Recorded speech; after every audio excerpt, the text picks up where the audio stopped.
They thought I was done, I'm not. I'm back on the block, ain't talking about slinging no rock. Knock off the giants with scripture, I don't need a weapon. Somehow they still say I'm like Pop. I tell them pull up, the show didn't stop. This spot is good enough to teach to the flock. We go to war for our people every time. Just cause we know it's done, we gotta watch. We hit the streets to bring in the strangers. Preach to the hood, we used to the danger. Whether it's sunny or whether it's storm, we gotta bring them the word of the Lord. Here's coming by the mile away. War cry, got the block shaking. I ain't made it, but I fight daily. I don't want the Lord to replace me. I don't need a speaker at camp. I put in the work cause I wanna be stamped. My brother, he bringing it out and I'm amped. The haters, they left, so we had to revamp. New logo, new garment, same vision, same doctrine, same leaders, same souls, willing to follow. I wanna be found in that number. I wanna be part of the 100. Hey, how you been doing? Hey, how you been living? Repenting. Hey, what been the move? God's mission. Hey, what keep you going? Ambition. Hey, how you been doing? I'm tapped in. Hey, how you been living? Repenting. Hey, what been the move? God's mission. Hey, what keep you going? Yeah, ambition. They thought the Rona was stopping the word. They thought the slander would hinder the church. They hope we stop and go back to the world. Mad cause we constantly travel the earth. New church in a different city. Christian church getting left empty. We done with the lies, repenting. Won't stop till it's done, complete a mission. Ain't sad with the blues, but I stay boarded. Whole garment, that's 4 quarters. Incoming, that's the 4th quarter. Kingdom of heaven, new world order. You preaching the name again. You preaching for fame again. Your honor been stayed again. You acting the same again. You came with your weapons, but we got the Bible. We came to win. Hey, how you been living? Repenting. Hey, what been the move? God's mission. Hey, what keep you going? Ambition. Hey, how you been doing? I'm tapped in. Hey, how you been living? Repenting. Hey, what been the move? God's mission. Hey, what keep you going? Ambition. Hey, how you been doing? I'm tapped in. Hey, how you been living? Repenting. Hey, what been the move? God's mission. Hey, what keep you going? Ambition. Hey, how you been doing? I'm tapped in. Hey, how you been living? Repenting. Hey, what been the move? God's mission. Hey, what keep you going? Ambition. Hey.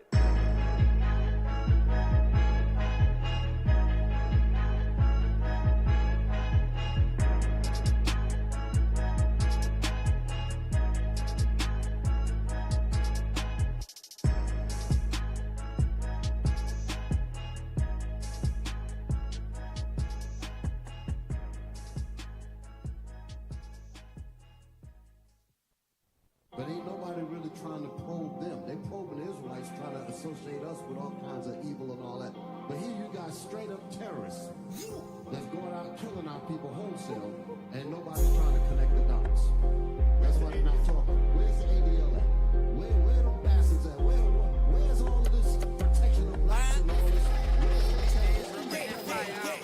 Whether you was served the blame us in the news, whether you was toys folks get the blue, whether you when they killed Sheen Carter, whether you when they slayed all the martyrs, ADL, Canary Mission, SBLC, BBC, Greenback, Martyr Rice, Millstein, Black Dog. There's a whole bunch of red devils steady talking shit, acting like they love my people, but they really counterfeit. Take a look at their resume, see if they legit. It's a lot of bodies dropping, we ain't seen them demons yet. Like where you was at? Where you was at when they killed Tamir Rice? Where you was at when they killed Dante Wright? They drop our bodies when they see us shining bright. So we strong in the Lord and the power of his might. Take flight and become illuminated on a hater set. Babylon on fire, burning hotter than the cradle. Gotta really love your people, do no evil to your neighbor. Cause we look into the heavens as we waiting on our savior. Where you was at? Whether you was served the blame us in the news, whether you was toys folks get the blue, whether you when they killed Sheen Carter, whether you when they slayed all the martyrs, ADL, Canary Mission, SBLC, BBC, Greenback, Martyr Rice, Millstein, back to the side. You got enemies, yeah I said it, get at me. You ain't no friend of me, alive just like your daddy. What was that in a G when Brianna's body was riddled with all them bullets? So I know you talking ish on your Twitter. We got you triggered, pushing your brothers, and we got the coast of nukes. We know you're dukes, and it's a habit when we out spreading the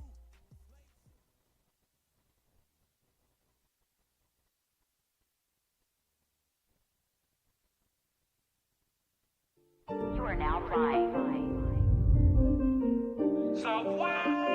Applying pressure to the pedal, breaking. Lord, know we dedicated. Revealing truth to our people, we've been miseducated. Great awakening taking place and they can't decimate it. Truth serum that can't be replicated. Get medicated, this that Psalms 10780. We got this truth and can't keep calm. On the corner dropping bombs, can't be detonated. Jump from coast to coast like LeBron, but we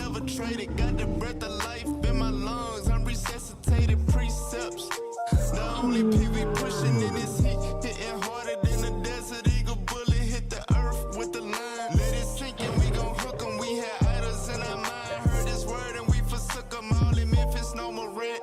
We raising under 12. They say the truth hurts, so we labor in travail. From NYC to Houston, from LA to Riverdale. Talking truth, taking the kingdom in the gates of wicked hell. Just touched down, I ain't got my foot on the brake.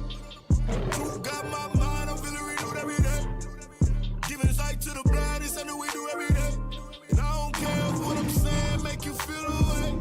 Yeah, let's talk truth. Let's talk about it. Let's talk truth. Let's talk about it. Yeah, let's talk truth. Yeah, hear what I'm saying. Let's go inside the book. Let me go make it plain. Let's talk truth. We can't settle for less side. Cause we got everything that we need and we see it only for professor. And I just been seeing the dreamers. I know that they lie. They here to come test us. Hey, shalom, shalom, shalom. Welcome back to another week of Let's Talk Truth, all right? Speak the raw, real, uncut biblical truth concerning the issues pertaining to God's people, all right? Today you got myself, Captain Emmanuel, to my right. Officer Jonah. To my left, Officer Zachariah. we got Officer Larkin reading for us. All praise to the Most High. So today, as y'all can see the topic, put it up on the screen, IT.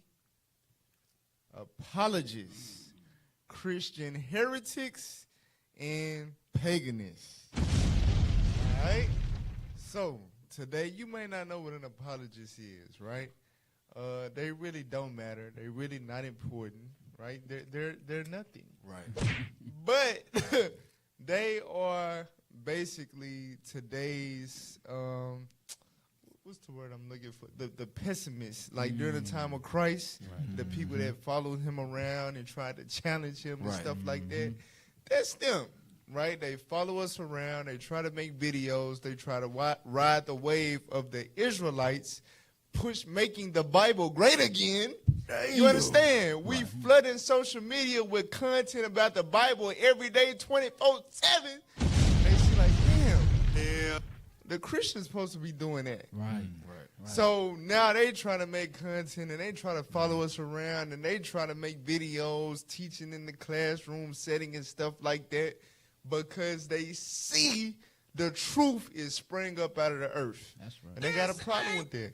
Just like the Pharisees had a problem with Christ rising up. They wanted to stop that thing. All right, so we gonna deal with them apologists today. But before we do that, make sure y'all donate to the Booster Club. All right?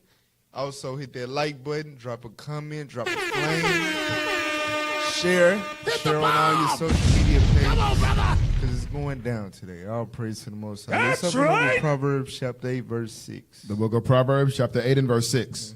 Herefore I will speak of excellent things, and the opening of my lips shall be right things. Go ahead. For my mouth shall speak truth, and wickedness is an abomination to my lips. So today you're going to learn the truth about these apologists. Now, one of the reasons why they are coming up a lot as of recently, because you had this dumb, idiotic Negro named Billy How the hell are you like a Pan-Africanist, Egyptologist, conscious Negro? Nigga. But you a black man named Billy.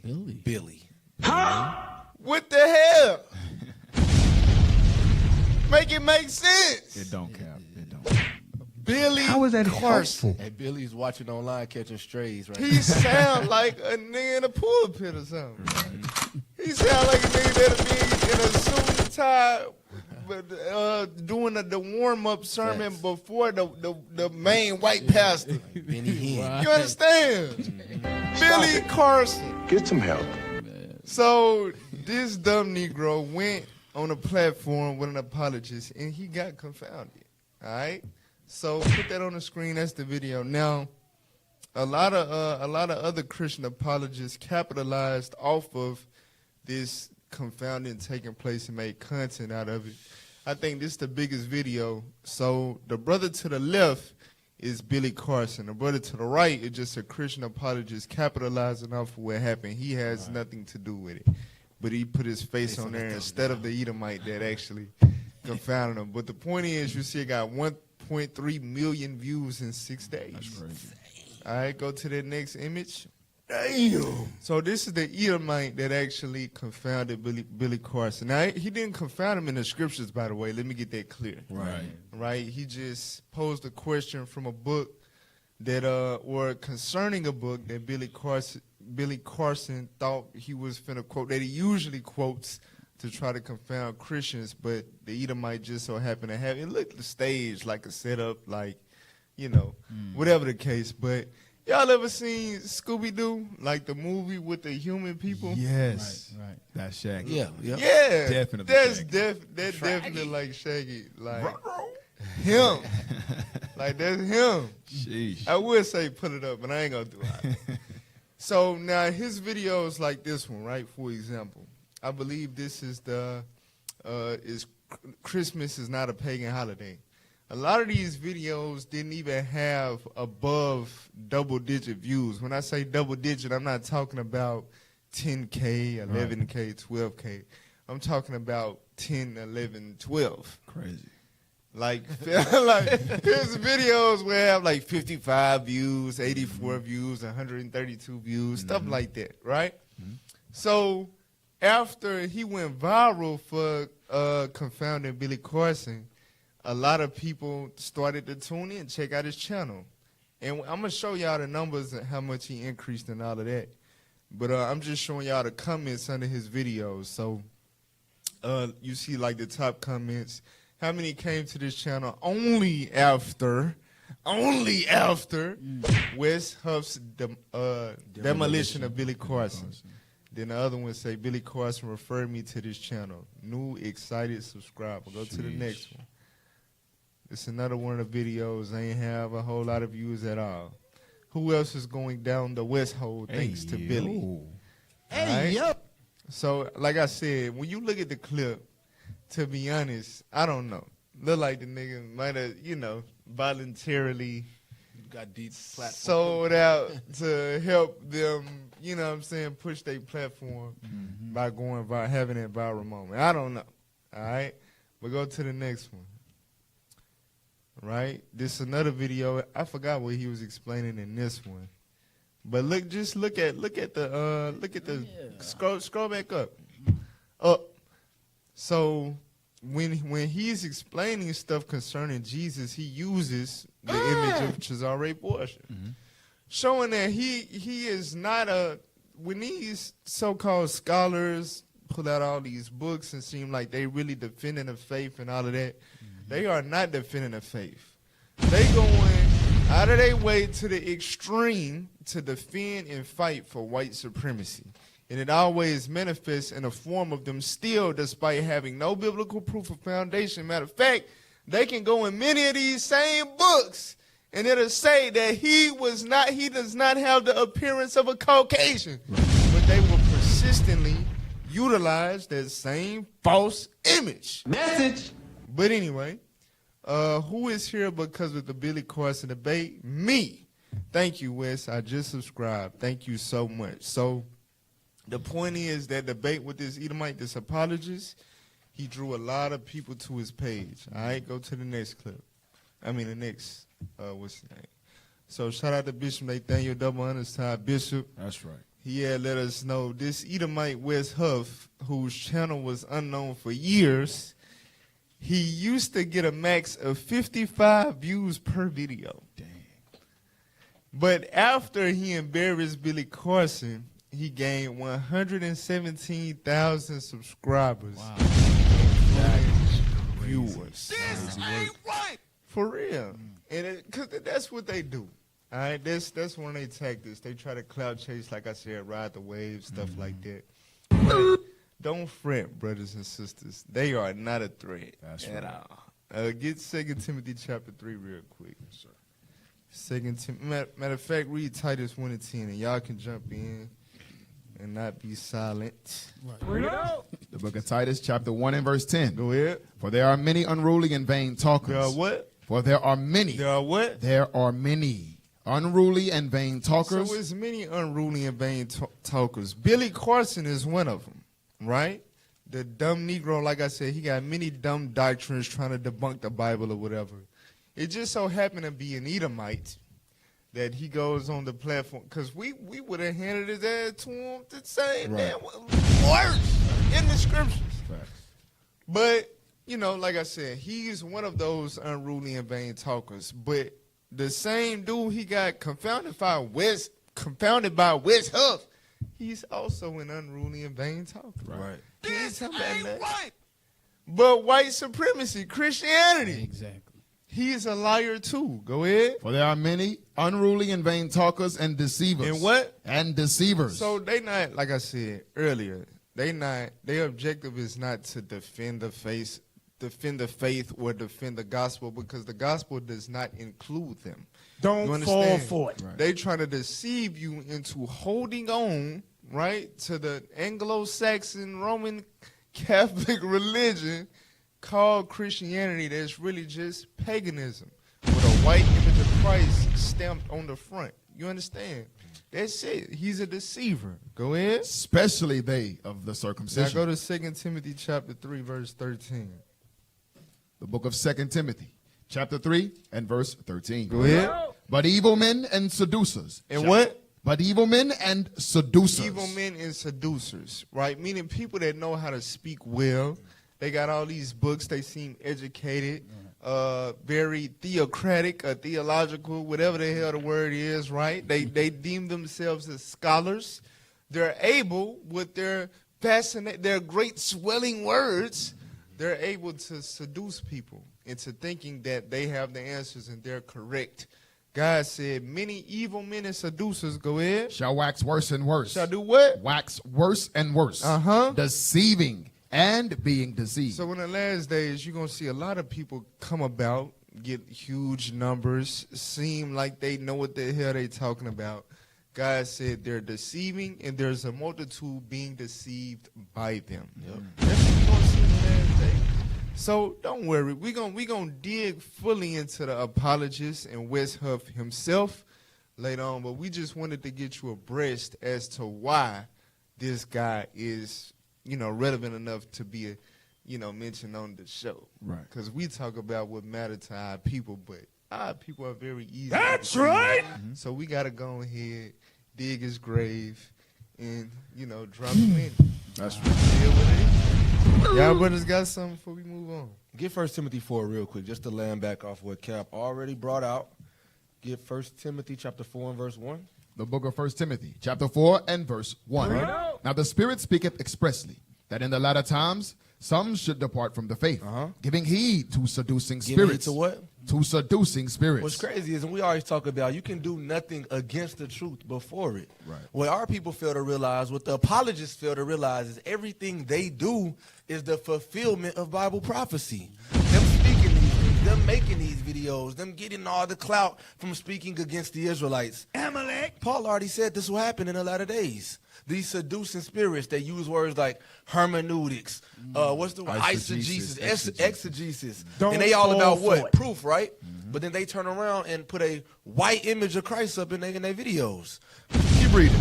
Giving heed to seducing spirits and doctrines of devils. That's who they are, come on. Speaking lies and hypocrisy. And that's the hypocrisy in it, because on one hand, they want us to prove everything that it is that we're saying, just to turn around and put out a bowl of lies, starting with the image of Christ. Read. Having their conscience seared with an hot iron. Guess what? A lot of these dudes, they gone, especially the other nations. We're not worried about them. But a lot of our people are lost in these things as well. Conscience seared with a hot iron. But for those of you that are still aware, we putting all that in the coffin today. That's right. Yes, sir.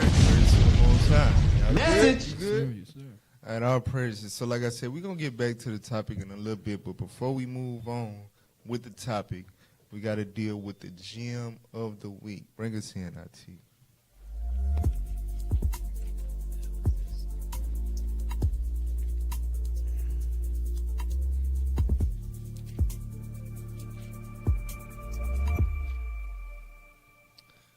All praises to the Most High God. So, I really don't give a damn. I was finna say I hope y'all don't, but I really don't give a damn. But some may view this as hypocrisy by us, going in on Edomites, but then showing the Edomite dropping the gem. But this give me Psalm 64 verse 8 real quick. This is how you know Edomites can drop gems.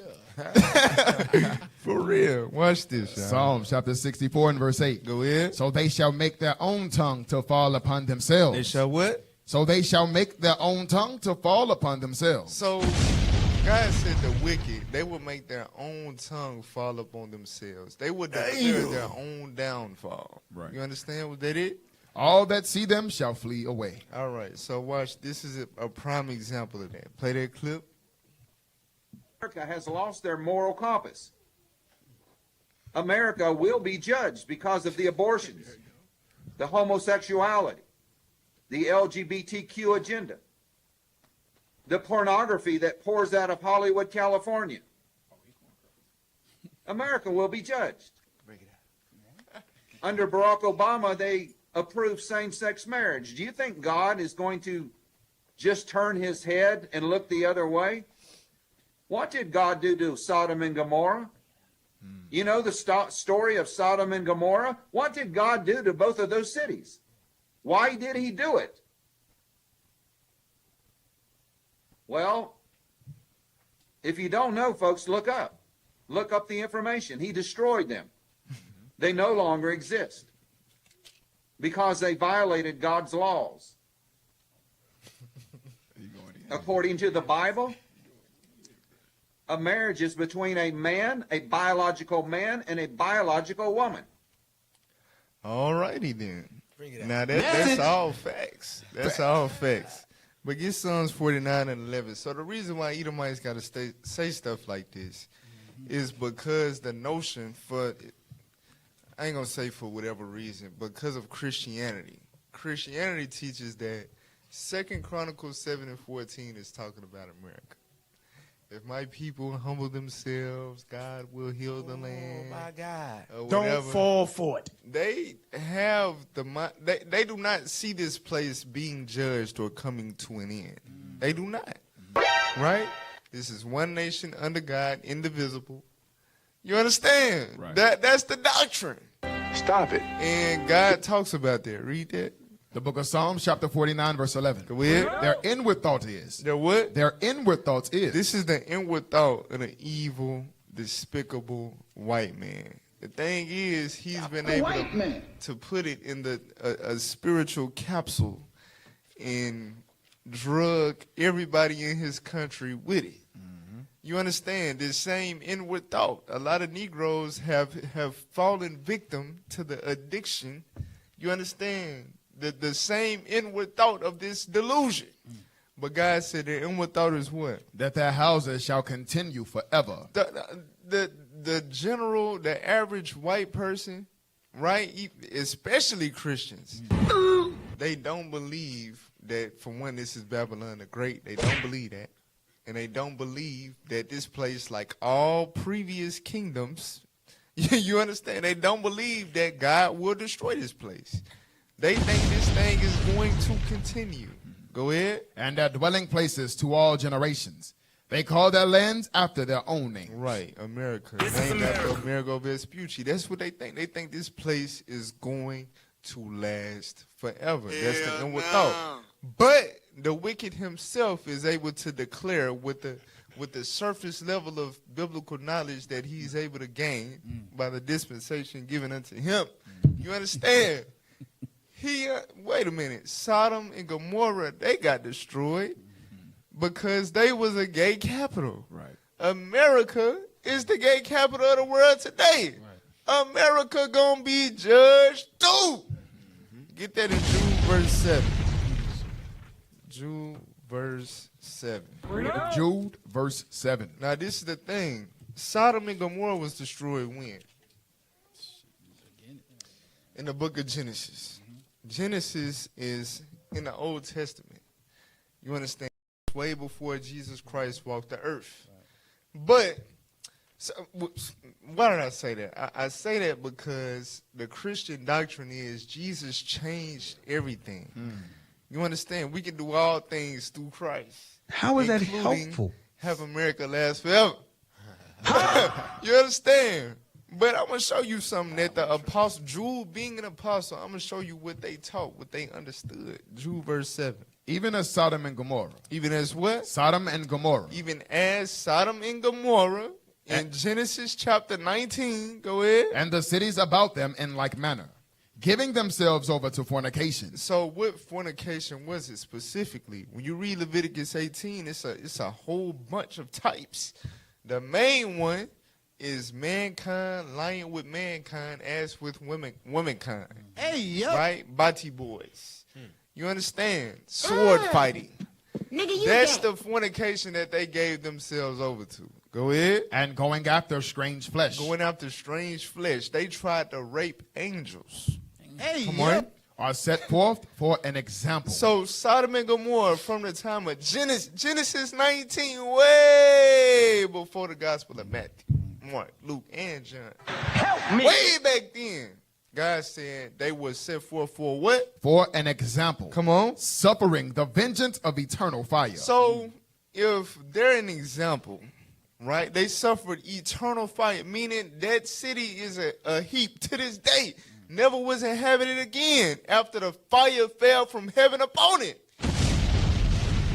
God said that they were set forth for an example. This was taught post-Christ.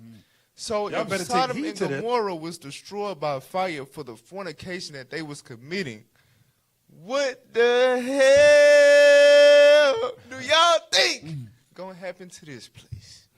Put your thinking caps on, fellas. If a redneck Edomite with an American flag in his background can discern that America is going to be destroyed, this country is going to be destroyed for what they doing. I mean, it's obvious. It's apparent. Read your Bible. Right. Matter of fact, give me that. Revelations 11 and 8. Yes, sir. We slow. Cognitive dissonance is a real thing. Yes. And that's what it is when they see these scriptures. Christianity. All these smart big words for damn Stockholm syndrome, Christianity. Right. Cognitive dissonance, Christianity. Facts. Being a crackhead, Christianity. It's all the same thing. One word, Christianity. Come on. Revelation chapter 11 verse 8. Read. And the dead bodies shall lie in the streets of the great city. The dead bodies is talking about the Israelites, both kingdoms, southern kingdom and northern kingdom. God said their dead bodies, their spiritually dead bodies shall lie where? In the streets of the great city. So hold that. Give me that in Revelation 14. What is the great city in the book of Revelation? Come on. The book of Revelation chapter 14 and verse 8.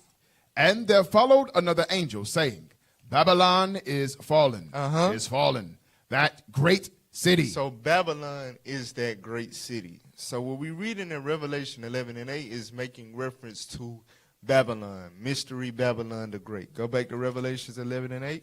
Revelation chapter 11 verse 8. Come on. And their dead bodies shall lie in the streets of the great city. The Israelites will be spiritually dead, meaning this is the place in which they would discontinue from their heritage. This is what Jeremiah talked about when he said they would discontinue from their heritage and serve their enemies in a strange land. You understand? This is that place. We will become spiritually dead here. Defiled with the dead. Mentally, spiritually. Disconnected from our heritage. Go ahead. Which spiritually is so called. This place is spiritually called a couple of things. We know it's called biblically Babylon. But it's spiritually called what? Sodom. What? Sodom. What? Sodom. What? Sodom. What? Sodom. Come on. And Egypt. Sodom and Egypt. Now remember that. Remember that. Remember that. That's the Bible. Right? Sodom and Egypt. Go ahead. Where also our Lord was crucified. And where was Christ crucified? Jerusalem. So it's spiritually denoted as three things. Spiritual Sodom, spiritual Egypt, spiritual Jerusalem.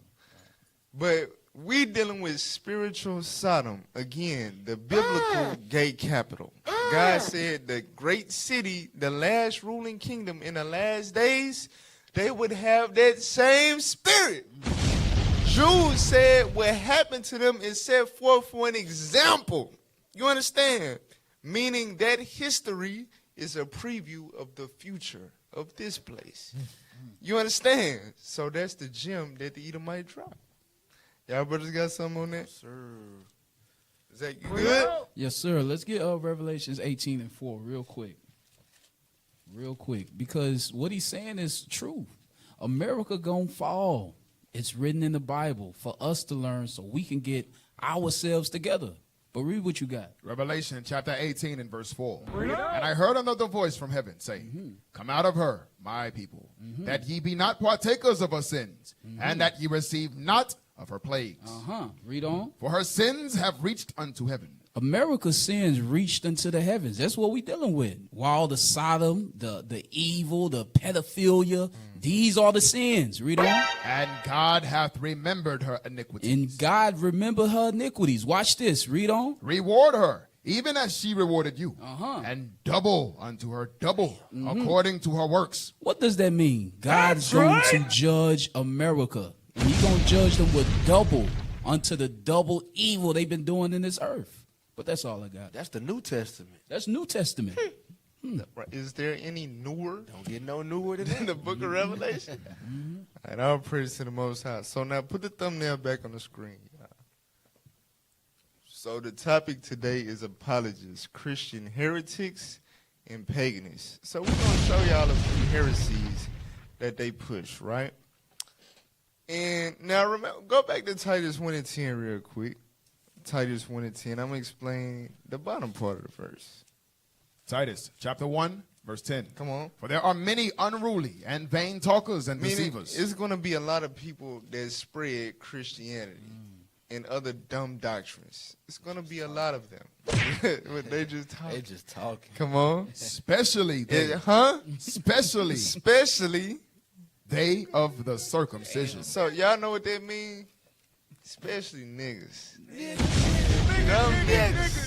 Black people.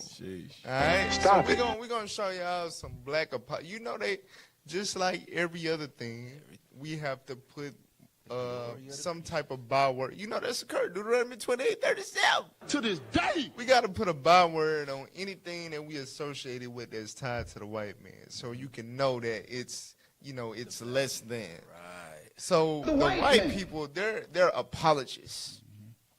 Black people are urban apologists. Wow. You understand? Urban. So we gonna deal like the scriptures say, Judah first. The hell is this? We gonna look their ass first, biblically. All right, put this sister on the screen. Watch this.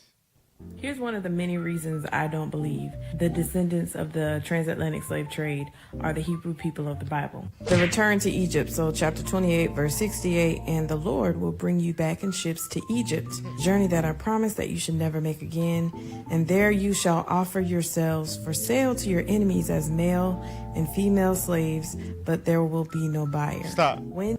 You better shut your black lips. Before we get into her explanation as to why this verse is the main reason why she don't believe that her people are God's people, is she's reading Deuteronomy 28, verse 68, which is the main reason why you better know we God's people.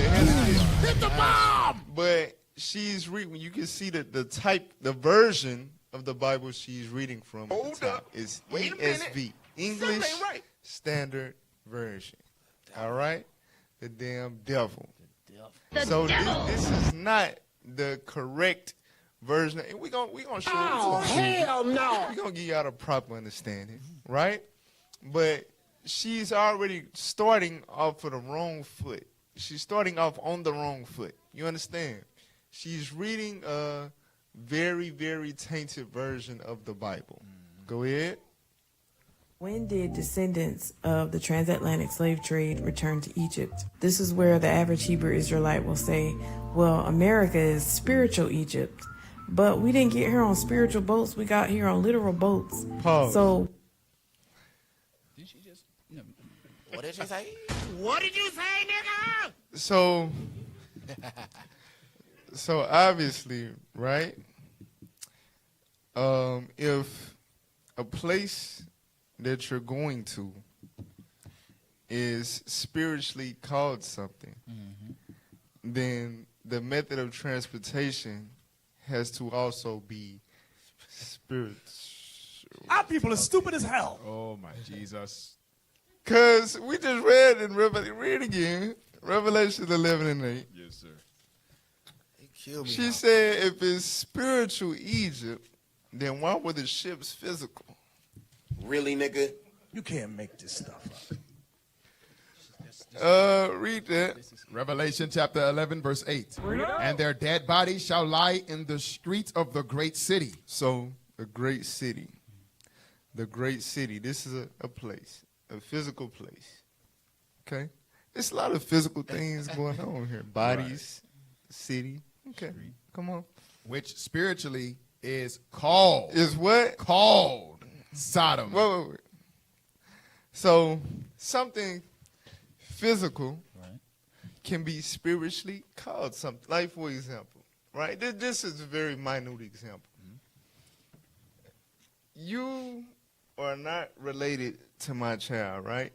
My son. Y'all not flesh and blood, immediate family, none of that, right? Right. But you can be called his godfather. Right? Right. Now, are you a spirit? Like, are you a ghost? No. You still have a physical presence, right? Right. But you can be spiritually called something.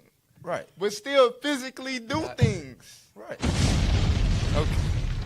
So God said that this actual place, this physical place, is spiritually called what? Sodom and Egypt. So you got to think, if it's spiritually called Sodom and Egypt, is it saying that it's like in the spiritual realm, like it's invisible, it's not really a place? Or is it saying the spirits in that physical place would resemble what historically we saw in Sodom and in Egypt, right? So how would that eliminate the possibility of physically going to this place on ships? You can't make this stuff up. Really? Go back. Give me that.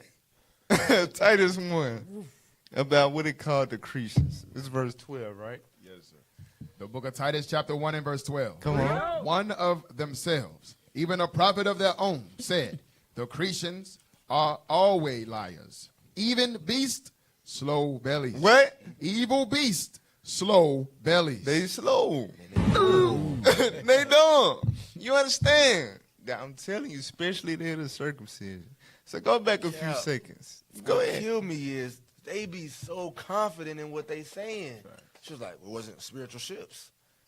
You did what? Let me get spiritual bring, spiritual. That's not, they don't have no precepts and no spiritual alternate selling. Yeah, they have no alternate precept to give the understanding. Their sole purpose is to try to discredit and cause confusion on our breakdown. We got a precept. We got precepts. Precepts. Give me that real quick. Isaiah 22, verse 18. Bring it out. We're going to come back to this. Go back a few seconds, like 33 seconds. Well, read Isaiah 22, 18. Isaiah chapter 22 and verse 18. Come on. He will surely violently turn and toss thee like God will do what? He will surely violently turn and toss thee. God said that he will surely, meaning this is going to happen, shall, meaning in the future, will violently turn and toss thee. Thee is talking about the children of Israel, the nation. Right. You understand? It ain't talking about you going to be asleep and tossing it. No. God is going to violently toss and turn thee. Go ahead. Like a ball. Like a what? Like a ball. Like a ball. Go ahead. Into a large country. Into a what? Large country. A large spirit? Large country. Hold on, wait. So the violently toss and turn is spiritual because, hold on. Now the large country is a physical place, right? Right. So the nation of Israel will be physically tossed and turned into this place. Now,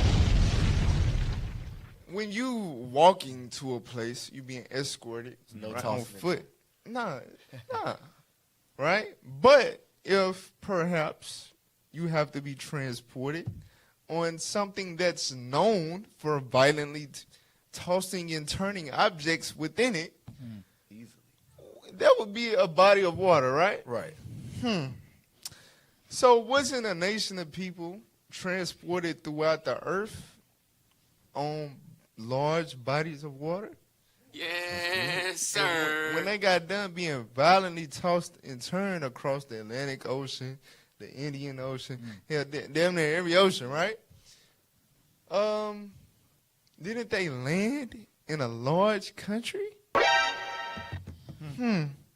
So Isaiah is saying the same thing that Moses spoke about. The Israelites gonna go into slavery on ships into America and everywhere else we were scattered to. Message. So go back to the clip. Egypt. But we didn't get here on spiritual boats. We got here on literal boats. So how are the boats literal, but the place is spiritual? And then if you keep reading, it says, there you shall offer yourselves for sale to your enemies as male and female slaves. Now, all of us know that people who were brought over here in ships did not volunteer for slavery. They were kidnapped and forced into slavery. That is not offering yourself. But let's go back to the Egypt thing, because that prophecy seems to have been fulfilled in Jeremiah 43. Chapter 43 verse 7 says, and they came into the land of Egypt, for they did not obey the voice of the Lord, and they arrived at Tapanhes. See, not us. We was too late, y'all. I know there's plenty of parallels between the African slaves that were here in America and the horrible things that happened to the children of Israel in the times of the Bible. But just because similar events happen to these two people groups doesn't mean that we're the same people. So this is what the apologists do. They think like they smart and they find a precept or, a scripture to make it seem like the curses have already been fulfilled. But I don't know, what do they do with this? You better Go to shut your Deuteronomy black 28 lips. and read verse 46. Deuteronomy chapter 28 and verse 46. And they shall be upon thee for a sign. So the day here is talking about the curses. When you start at 45, the curses shall be upon the Israelites for what? For a sign and for a wonder. And upon thy seed. Upon what? Upon thy seed. Upon thy seed. Forever. Huh? Forever. So wait a minute. So these curses, God is saying that they do not have a single occurrence. They have reoccurrences because they're upon you and your seed, meaning generations after you, forever. You know what I'm saying? As long as the Israelites exist, they will be going through the curses. The curses will be upon them as a sign. Hit the bomb! Now, I'm going to show y'all, the scholars, they know this, but dumb, stupid, black, urban apologists. But before we do that, let's deal with the history in Jeremiah. Let's go to Jeremiah 39. I'm going to try to make this quick. It's a lot of This is actually some of my favorite history. So, in the year 586, some say 587 BC, you had the third and final siege that Babylon did on Jerusalem, right? When they besieged it and they completely destroyed it and set the temple on fire with the help of the Edomites, right? So, Jeremiah 39, read verse 1. Jeremiah chapter 39 and verse 1. In the 9th year of Zedekiah, king of Judah, in the 10th month, came Nebuchadnezzar, king of Babylon, and all his army against Jerusalem. Go and ahead. they besieged it.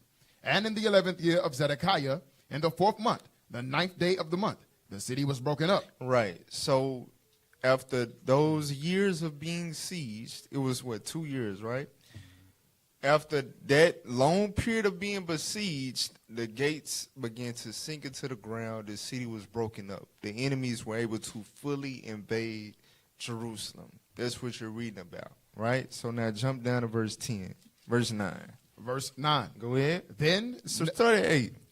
Come on. And the Chaldeans burned the king's house and the houses of the people with fire, and break down the walls of Jerusalem. Right. So this, like I said, the final siege. Go ahead. Then Nebuzaradan, the captain of the guard, carried away captive into Babylon the remnant of the people that remained in the city. And those that fell away, that fell to him, with the rest of the people that remain. So what's happening right here? The Babylonians are destroying Jerusalem and they're taking Israelites captive. So who are the captors right now? Who's taking us captive? Babylon. Come on. But Nebuzaradan, the captain of the guard, left of the poor of the people, which had nothing, in the land of Judah, and gave them vineyards and fields at the same time. So when Babylon did this final siege, what did they do? They left the poorest of the people there in the land, right? Read. Verse 11. Now Nebuchadnezzar, king of Babylon, gave charge concerning Jeremiah. Concerning who? Jeremiah to Nebuzaradan, the captain of the guard, saying, Read. Take him, and look well to him, and do him no harm, but do unto him even as he shall say unto thee. So Jeremiah was not taken into captivity, right? He had options. Matter of fact, jump down to chapter 40. Chapter 40 and verse 1.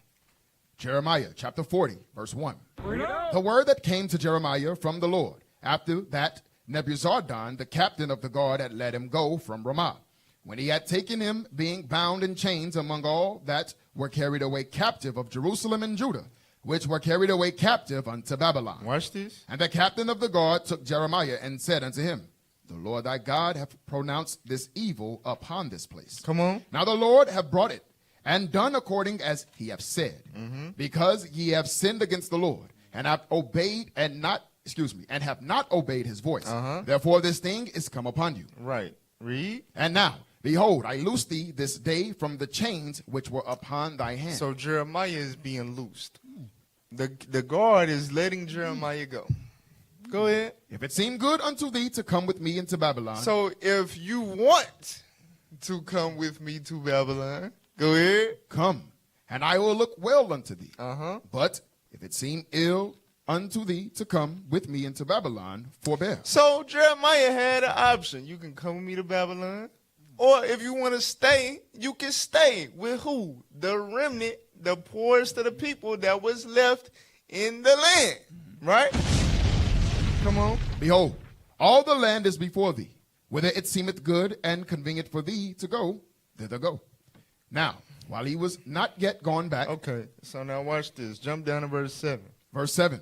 Now when all the captains of the forces which were in the fields, even they and their men, heard that the king of Babylon had made Gedaliah the son of Ahikam governor in the land, and had committed unto him men and women and children, and of the poor of the land, of them that were not carried away captive to Babylon. Of them that were what? Not carried away captive to Babylon. So Gedaliah was in charge of the men, women, and children that were not carried away captive into Babylon.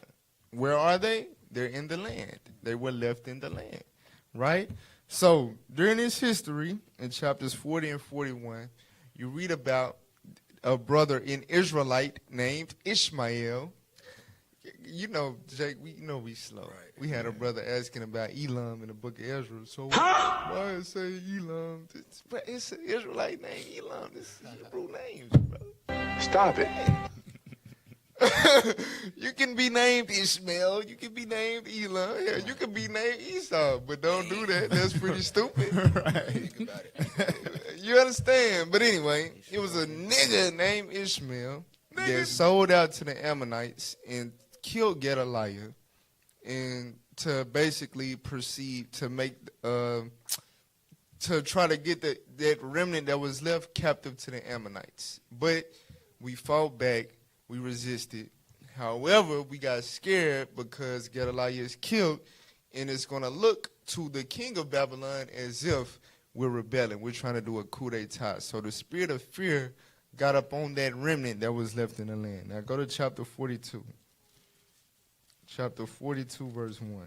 Jeremiah chapter 42, verse 1. Go ahead. Then all the captains of the forces, and Johanan, the son of Kareah, and Jezaniah, the son of Hoshea, and all the people from the least even unto the greatest came near. Read. And said unto Jeremiah the prophet, Let, we beseech thee, our supplication be accepted before thee, and pray for us unto the Lord thy God. And y'all know what this go with? This go with Ezekiel 33, and I'm going to explain how. So Jeremiah is there with the remnant, right? Jeremiah is reputable as a prophet to the Lord. He communicates with the Lord. The Lord communicates with him. They're going to Jeremiah. Jeremiah, please pray to the Lord for us. What shall we do? Gedaliah, our leader, the governor appointed over us by Babylon, he's dead. We're afraid of what Babylon is going to do as a result of that. Go to the Lord and inquire of what we shall do. Go ahead. Even for all this remnant, for we are left but a few of many, as thine eyes do behold us. That the Lord thy God may show us the way wherein we may walk, and the thing that we may do. Then Jeremiah the prophet said unto them, I have heard you. Behold, I will pray unto the Lord your God according to your words. And it shall come to pass, that whatsoever thing the Lord shall answer you, I will declare it unto you. I will keep nothing back from you. So Jeremiah was like, okay, I got you. Right? So it was a time period went by, because the answer don't come immediately always. But eventually he came back with the answer from the Lord that they said that they would listen to. So jump down to verse 10. Verse 10. Go ahead. If ye will still abide in this land. If you stay here in Jerusalem, go ahead. Then will I build you, and not pull you down. And I will plant you, and not pluck you up. For I repent me of the evil that I have done unto you. So now jump down to verse 13. Verse 13. But if ye say, we will not dwell in this land, neither obey the voice of the Lord your God, saying, no, but we will go into the land of Egypt, where we shall see no war, nor hear the sound of the trumpet, nor have hunger of bread, and there will we dwell. And whoa. So instead of staying in the land, if y'all say, hey, we're going to go into Egypt, where we shall see no war, nor hear the sound of the trumpet, nor have hunger of bread. Does this sound like they're going to offer themselves as slaves and not be bought? No, this don't sound like that. But anyway, keep reading. No. Watch this. Verse 15. Go ahead. And now therefore hear the word of the Lord, ye remnant of Judah. Thus saith the Lord of hosts, the God of Israel. If ye wholly set your faces to enter into Egypt and go to sojourn there, then it shall come to pass that the sword which ye feared shall overtake you there in the land of Egypt. So what is the sword that they fear? The sword of Babylon. God said that sword that you're scared of is going to pursue you into Egypt. Go ahead. And the famine whereof ye were afraid shall follow close after you there in Egypt. And there ye shall die. So that was the answer from the Lord. Just stay here. Don't worry about Babylon. Everything going to be all right. But if you just that scared and you going to Egypt, just know you going to get exactly what you running from. Right? So now go to chapter 40. You know we the Israelites. That's right. So what did we do? We ran. Did we listen to the prophet that we begged counsel from? What the Israelites do? Boy, ain't no way, boy. Jeremiah 43 verse 1. Jeremiah 43 verse 1. And it came to pass that when Jeremiah had made an end of speaking unto all the people all the words of the Lord their God, for which the Lord their God had sent him to them, even all these words, then spake Azariah the son of Hoshiah and Johanan the son of Kareah. So after Jeremiah let them know what the deal was, just stay here. Don't worry about Babylon. Y'all going to be all right. After Jeremiah said that, go ahead. And all the proud men, saying unto Jeremiah, thou speakest falsely. You lying.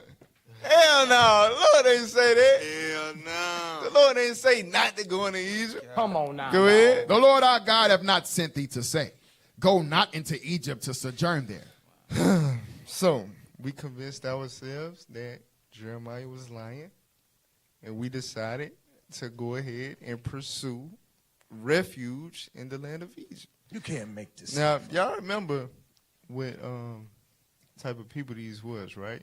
They was the what? The remnant. The what remnant? The poor. The poor. The what? The poor. So, for one, was it a body of water or some type of method of where they required ships to go to Egypt? No. For two, did they have ships? Absolutely not. So, let's see. Read verse 5. Verse 8. Verse 8. Go ahead. Then came the word of the Lord unto Jeremiah in Tappanese, saying, Take great stones in thine hand, and hide them in the clay in the brickland, which is at the entry of Pharaoh's house, in Tappanese, in the sight of the men of Judah. And say unto them, Thus saith the Lord of hosts, the God of Israel, Behold, I will send and take Nebuchadrezzar, the king of Babylon, my servant, and will set his throne upon these stones that I have hid, and he shall spread his royal pavilion over them. So, what it's talking about, Babylon is going to conquer Egypt. And Ezekiel dealt with that in Ezekiel chapter 29, when you read the latter verses of the chapter. So, Deuteronomy 28:68, according to the English Standard Version, that they say was fulfilled in Jeremiah 43 that we just read. The narrative is we were going to get on ships, go to Egypt, try to sell ourselves to Egypt, but they were going to reject us, right? Mm-hmm. Well, we're reading the history of what they say fulfilled Deuteronomy 28:68. I don't see any ships. And when we got there, we didn't get rejected by Egypt. Matter of fact, read chapter 44, verse 1. Jeremiah chapter 44 and verse 1. The word that came to Jeremiah concerning all the Jews which dwell in the land of Egypt, which dwell in the land of Egypt. So what happened? We got there. We got there without ships, and no man shall buy you. And no, we dwelt. So we got there without ships, and we dwelt. That is not Deuteronomy 28:68. Right. The hell, nigga. But like I said, let's go. Let's go to the Christian scholars. All right, go give me that on Bible Hub, the Berean Study Bible. Now watch this. Return into Egypt. We'll return you to Egypt. Scroll down, please. Thank you. Watch, this is the Berean Study Bible commentary. Watch this. The phrase return you to Egypt is deeply symbolic. Read again. The phrase return you to Egypt is deeply symbolic. But the black woman said, look, in Jeremiah 43, they went back to Egypt, see? They went. It was fulfilled. But the scholars say that this is deeply symbolic. Go ahead. Egypt represents the place of bondage from which the Israelites were miraculously delivered. Go ahead. The Hebrew root shav means to turn back or return, indicating a reversal of the freedom they once received. Mm-hmm. This return to Egypt is not just physical, but also spiritual. So she was really taking a shot. The clip said that it was about the black Hebrew Israelites. But she was really taking a shot at the Berean Study Bible scholars. Maybe. Because they said that return to Egypt is spiritual. Right. That's what they said. If it's spiritual, then when the ships be, why would the ships be physical? Looking at. You better shut your black lips. Symbolizing a regression into slavery and oppression due to disobedience. So the scholars know that Egypt, when it says return into Egypt, is talking about a place of slavery and oppression. Hit the damn. Meaning it could be anywhere in the world that's happening. The Israelites will be delivered there. Right. You understand? They know that. Now read the in ships. In ships. The mention of ships is significant as it contrasts with the Israelites' original exodus from Egypt, which was on foot through the parted Red Sea. Again, I know we always say that, we always bring that out. Right. But we've been going so hard and doing it. The dumb, stupid urban apologists, they think we just, the black Hebrew Israelites made that up. No, the Exodus, we went out on foot. Mm-hmm. You understand? All travel between, back and forth from Egypt to Israel, it did not require ships. Okay? So, the mention of ships here contrasts, right, the biblical way of transportation in which we performed in biblical times. Come on. Ships imply a forced and humiliating journey. That's Isaiah 22:18, tossed to and fro violently.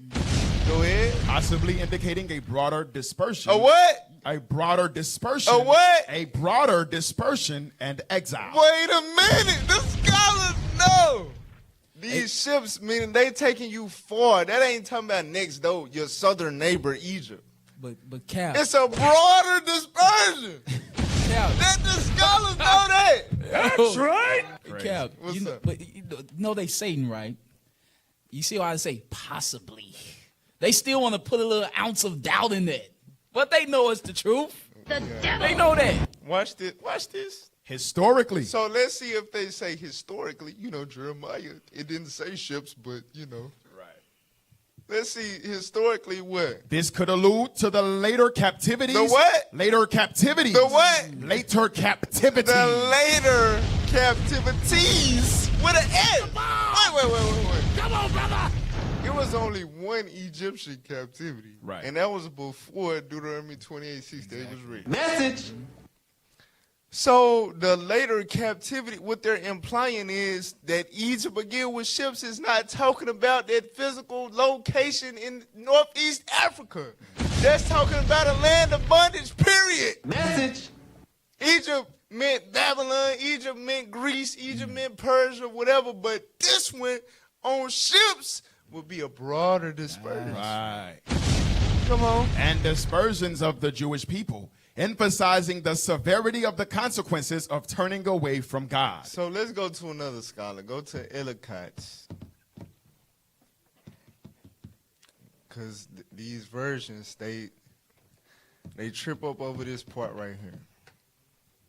Read that. Watch this. Ye shall be sold. Ye shall be sold, and no man shall buy you. Now, the English Standard Version says you're going to offer yourselves as slaves, and nobody's going to buy you. But the King James say, ye shall be sold unto your enemies, and no man shall buy you.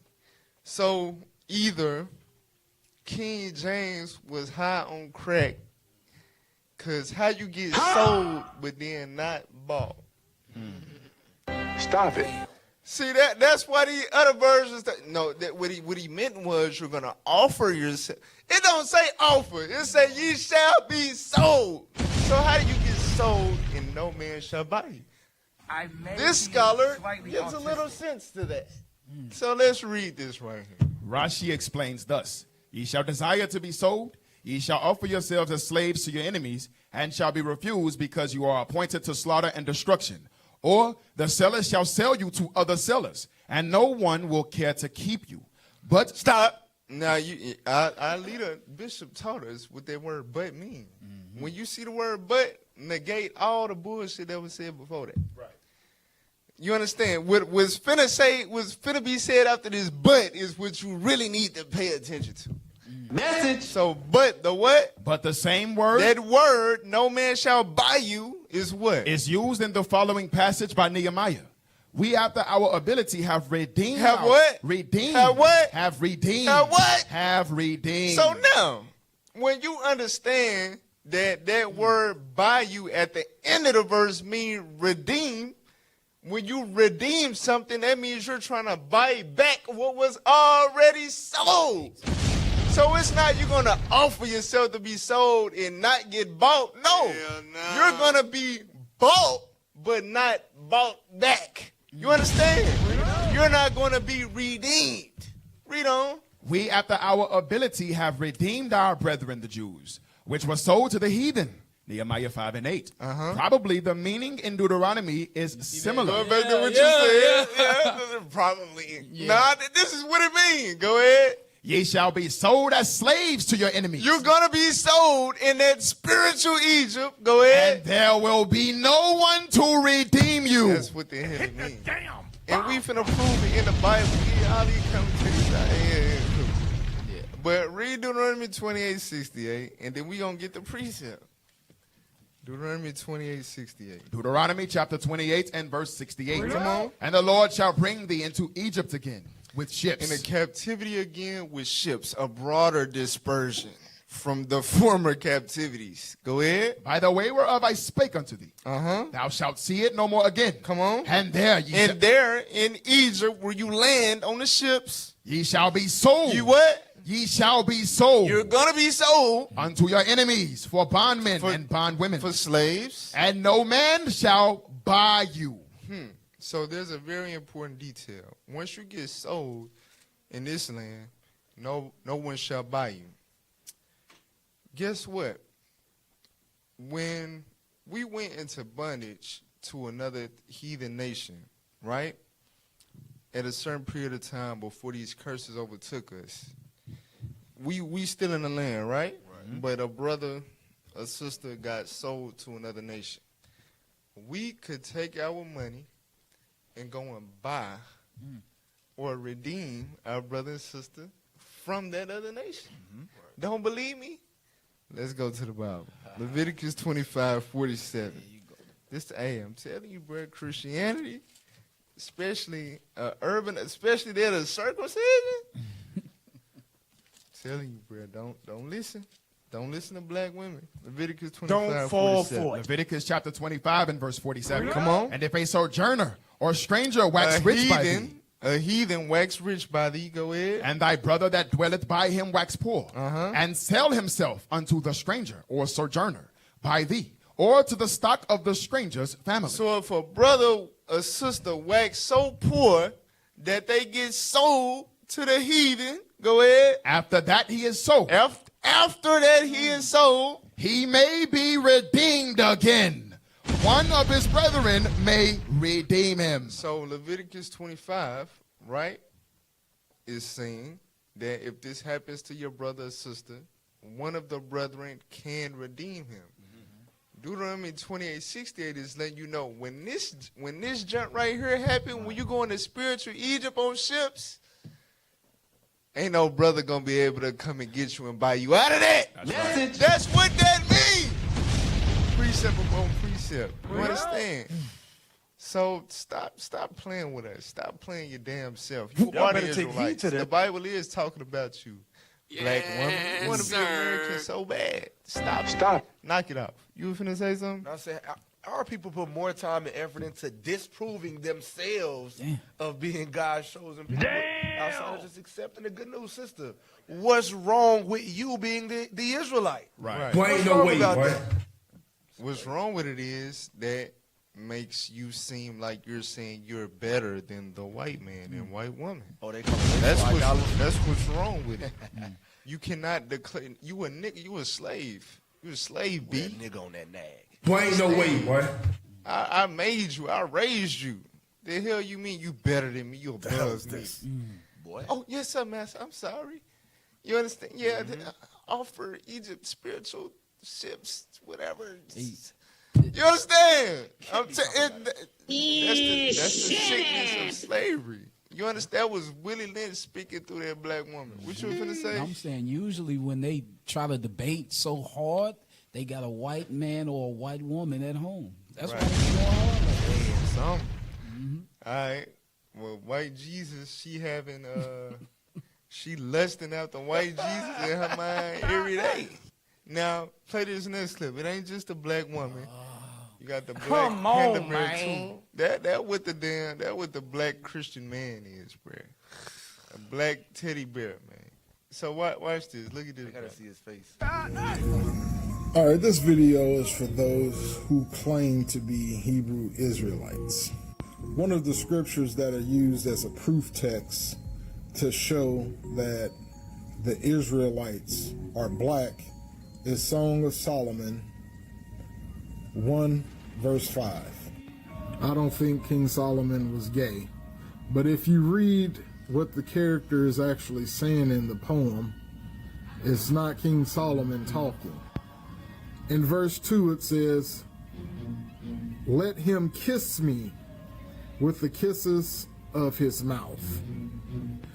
Verse 3, "For thy love is better than wine, because the savor of thy good ointments.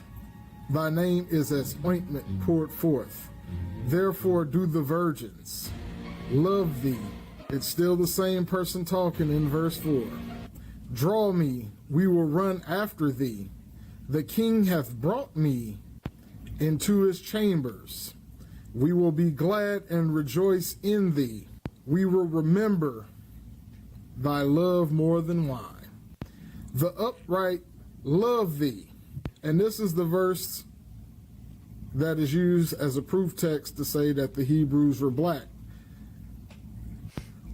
The same person that asked the king to kiss him is the same person talking in verse 5. I am black but comely, O ye daughters of Jerusalem. So my question is, do you suggest that Solomon's gay? I'm pretty sure a lot of you haven't even read the first 4 verses. You just look at that verse 5 and say, oh, Solomon's talking. Solomon wrote this book of Song of Solomon. Therefore, Israel is black. If you saying that, you're also saying that Solomon was gay. Anyway, as you were. I know he thought he felt smart as hell. Oh! Hey, with that You got him, babe. So it's a lot to unpack. Big back. It's a lot to unpack here, but go to 1 Kings 4 real quick. I may be 1 Kings slightly 4, verse autistic. 29. The book of 1 Kings, chapter 4 and verse 29.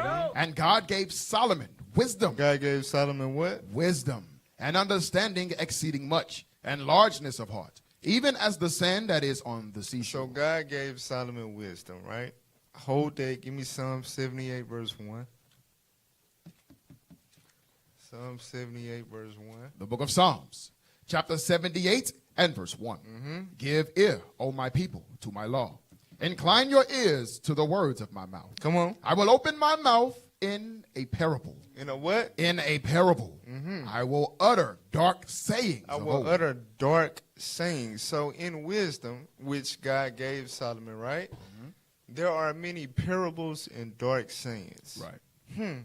Now, go to Wisdom of Solomon, chapter 8, verse 1. Book of Wisdom of Solomon, chapter 8 and verse 1. Wisdom reacheth from one end to another. So the topic is wisdom, and this is the wisdom of Solomon. This is Solomon speaking. Go ahead. And sweetly doth she order all things. Sweetly doth what? Sweetly doth she order. Who?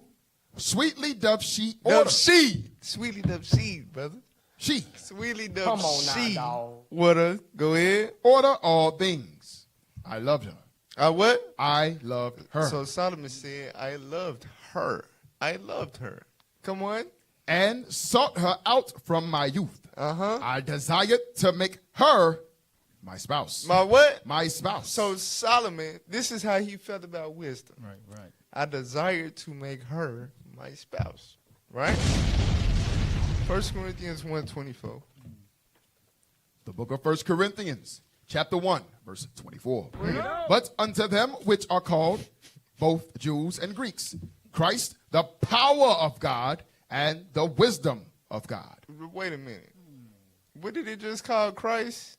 But unto them which are called, both Jews and Greeks, Christ, the power of God. Christ is the power of God, and also what? And the wisdom of God. So why the hell did Solomon call wisdom a she?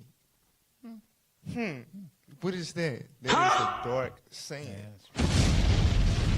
Now, I'm going to show y'all something else. Go to Ephesians 5:33. This is why the Song of Solomon is written the way it's written, the same as Psalms chapter 45, right? According to your human, dumb, simple, retarded brain, God gave. Damn. The hell is this? Goofy. Shame on you. Ephesians 5, read verse 30. Ephesians chapter 5 and verse 30. 29. Verse 29. Come on. For no man ever yet hated his own flesh, but nourisheth and cherisheth it. Even as the Lord, the church. Even as what? Even as the Lord, the church. So no man, you're supposed to love your wife as your own body. No man ever despises his own body, right? And so it's the same relationship between the Lord Christ and the church. Message includes men. Right. Come on. For we are members of his body, of his flesh, and of his bones. For this cause shall a man leave his father and mother, Mm-hmm. and shall be joined unto his wife, and they two shall be one flesh. So it's talking about man and wife, husband and wife. Right. Come on. This is a great mystery. It's a what? This is a great mystery. Or a parable, a dark saying. Come on. But I speak concerning Christ and the church. Concerning what? Christ and the church. That's Song of Solomon. Damn, dummy. That's what it's talking about. Go to Psalms 2. Bring it out. Psalms 2, read 6 and 7, then chapter 12. The book of Psalms, chapter 2 and verse 6. Come on. Yet have I set my king upon my holy hill of Zion. So who is the king that the Lord set up on his holy hill? Let's see, read on. I will declare the decree. The Lord hath said unto me, Thou art my son. Thou what? Thou art my son. Thou art my son. Who is he talking to? Who is the son of God that he set up as his king? Christ. Right. Jump down to verse 12.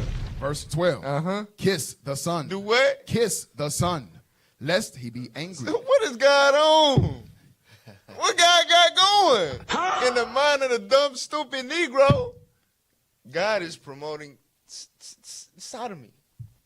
No. Stop Hell it. no. Get Read some John help. 14 and 15. This is what it means to kiss the son. The hell is wrong with that, bro? We stupid. You trying to prove the Israelites, and look where it gets you. Come on. John chapter 14, verse 15. Come on. If ye love me. If you what? If ye love me. If you love the son, keep my commandments. that's how you kiss the son. Now, go back to 1 Kings 4. So this is the level of wisdom that was given to Solomon. It's way above the reach of the dumb lord black nigga. Right. Urban apologist. Read that. 1 Kings chapter 4, and 32 verse now. 32. And he spake 3,000 proverbs. So Solomon spake 3,000 proverbs, and what else? And his songs His were, what? And his songs. And his songs were 1,005. So, now give me Sirach 47 real quick. Sirach 47 and 13. The book of Ecclesiasticus, chapter 47 and verse 13. Come on. Solomon reigned in a peaceable time and was honored, for God made all quiet round about him, that he might build an house in his name and prepare his sanctuary forever. Jump down to verse 17. Verse 17. The countries marveled at thee for thy songs. For thy what? For thy songs. So what can we all agree that Solomon had? Songs. Song of Solomon 1 and 1? Yes, sir.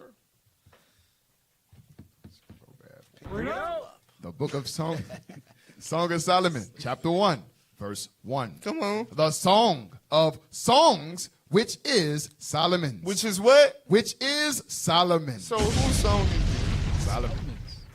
Now read verse 5. Verse 5. I am black. Whose song is this? Solomon. Okay. Come on. I am black, but comely. O ye daughters of Jerusalem. O ye daughters of Jerusalem. So he's saying that the person speaking is a female, right? But the speaker is addressing the females. Why does this work? We gonna get to that in a second. Help him out. You better shut your black lips. Help him out. But let's just see, like, cause we just the black Hebrew Israelites. Like I said, the other people, they don't diss the Berean study Bible scholars, Stop the it. Ellicotts and all of them. Right. They just call us stupid, but it's people that have done research and are deemed actual scholars and have published books. And look at how they interpret the Song of Solomon. Put it on the screen. Give me the book cover first. Who's Who in Philadelphia? This is Who's Who in Philadelphia by Charles Fred White. Now give me the page.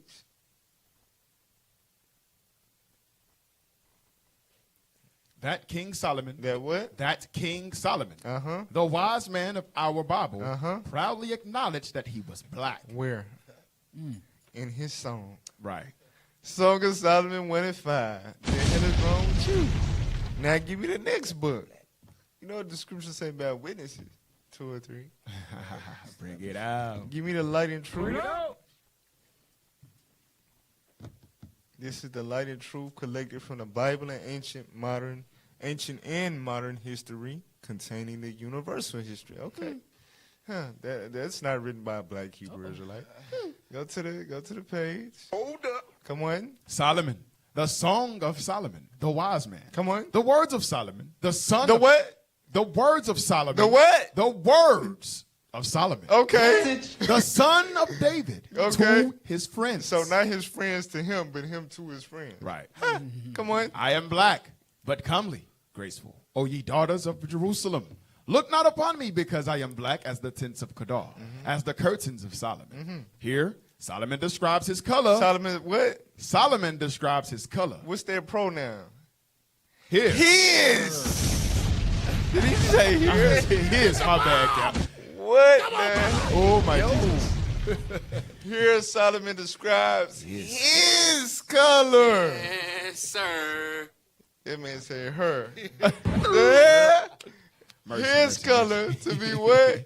His color to be as beautiful as the tents of Kedar, Our people whose are stupid tents as hell. were made of black goat's hair. So now give me the translation, the other translation, since we doing that. All right, Holy Bible, New Living Translation. Who was Solomon daddy, y'all? King All right, David. All right, let's see what's in the New Living Translation about David. Solomon's daddy. So Jesse, This is 1 Samuel 16:12, y'all, about David. so Jesse sent for him. The him is David. He was dark and handsome. He was what? He was dark and handsome with beautiful eyes. He was black. The hell? Facts. So Solomon daddy was black, so of course he's gonna say in his song, You better shut your black lips. Right. my daddy's son. Right. So now, go back to the Berean Study Bible. These aren't black Hebrew Israelites, guys. These are scholars, multiple. Berean Study Bible, Song of Solomon 1 and 5. I want the part where it say, "O ye daughters of Jerusalem." Come on. This phrase addresses the women of Jerusalem who represent the societal norms and expectations of beauty. Watch this. The daughters of Jerusalem are often seen as a chorus or audience. Or what? As a chorus or audience within the Song of Solomon. So they're not the ones singing it. They are the audience. Y'all know what audience means, right? You're on the receiving end of the lyrics. You're not the ones declaring it. The daughters are not saying, "I am black." You understand? Right. They're being told, "I am black" by their king, King Solomon. Right. Go. Come on, man. Stop playing. You playing yourself, bro. Solomon is black, bro. Just accept it. Daddy was dark and handsome with beautiful eyes. Maybe you mad. Maybe he's scarred. Some dude he went to school with black with hazel eyes stole his girlfriend or something. I don't know. He said, man, David and Solomon. I don't know. You know what they say when niggas just make stuff up and try to debunk and all that. They be like, who hurt you? You know what I'm saying? I don't know. Sheesh. But just in case that's not enough, all right, go to Lamentations chapter 4. Lamentations chapter 4, verse 8. Lamentations chapter 4 and verse 8. So this is Jeremiah, right? Which was an Israelite, as David and Solomon, speaking about what happened to his people. Come on. Their visage is blacker So than a what coal. is your visage? Your visage is your outward appearance, your face.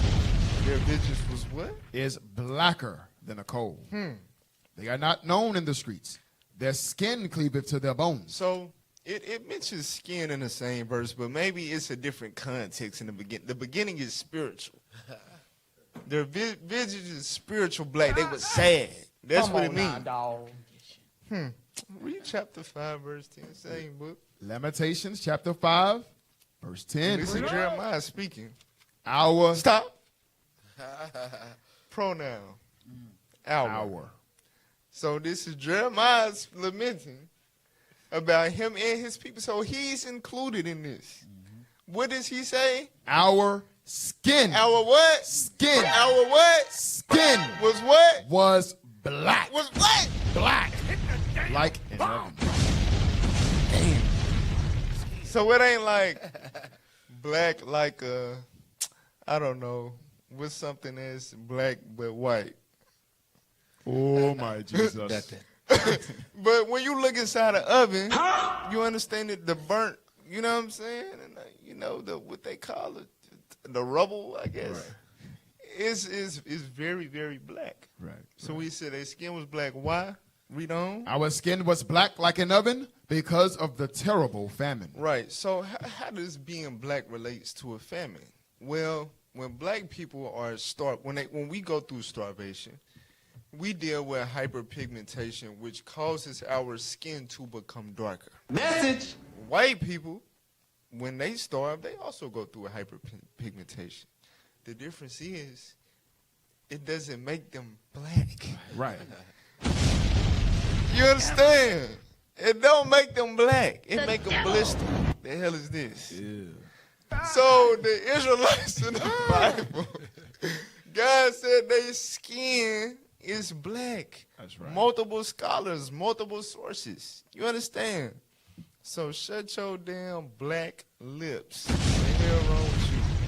Give me the next apologist, man. Yeah, and they think this is like a heavy hitter. So we dealt with the circumcision, the black woman, black man. Now let's get to Esau. They daddy. His caption is a contradiction.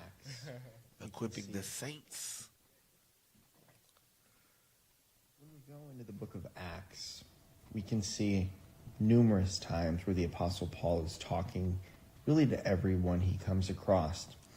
In Acts chapter 13, we see this specifically where he is in Antioch of Pisidia, and nearly the whole city comes out to him. In chapter 14, he goes to Derbe, and he preaches to the city.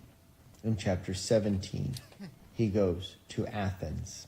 He goes to the marketplace and preaches to whoever he comes across. And then he ends up in the Areopagus, and he preaches to everyone who's there. In verse 30, saying that God has called all people everywhere to repentance. So did Paul himself believe that he would preach to everyone?